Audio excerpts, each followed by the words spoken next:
Cette fois, je vais leur flanquer une raclée. Non, attends.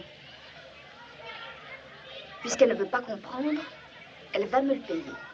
Sachant que le train A roule à la vitesse de 53 km/600 à l'heure pendant les 62 premières minutes, qu'il est arrêté en gare Y pendant le temps qu'il faut pour charger 1300 barriques à l'heure, sachant que sa vitesse horaire sera de 44 km/35 à l'heure,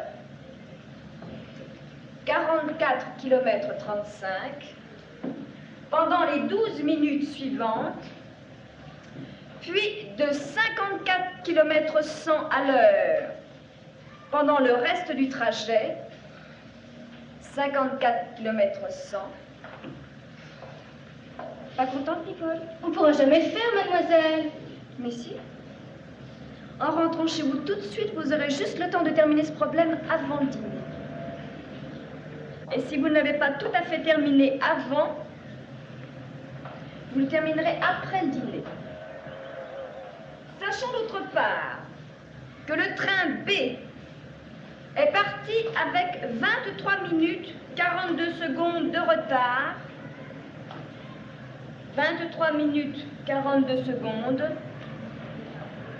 sur le train A, et que sa vitesse horaire est supérieure de 0,375%, sachant enfin que les deux trains se sont croisés à 15h27,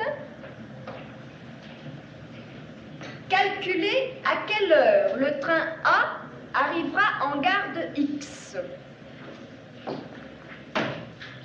Je vous rappelle que ceux qui ne m'apporteront pas ce problème terminé demain matin, ou ceux qui m'apporteront des solutions de fantaisie, auront 50 lignes à faire signer par leurs parents et 6 heures de colle pour jeudi.